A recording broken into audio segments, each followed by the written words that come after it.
Okay అలాగే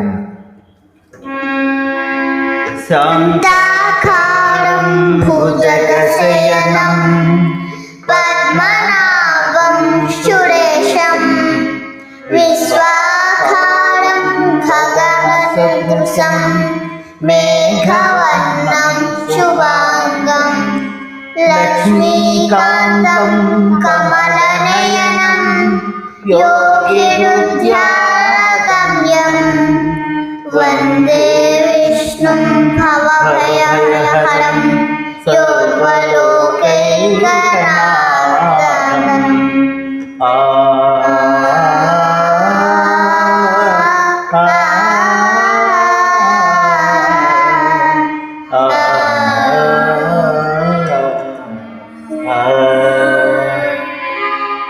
మళ్ళీ శాంతాకారం భుజగశయనం పద్మనాభం సురేశం విశ్వాకారం గగనసదృశం మేఘవర్ణం శుభాంగం లక్ష్మీకాంతం కమలనయనం యోగిహృద్యానగమ్యం వందే విష్ణుం భవభయహరం సర్వలోకైకనాథం.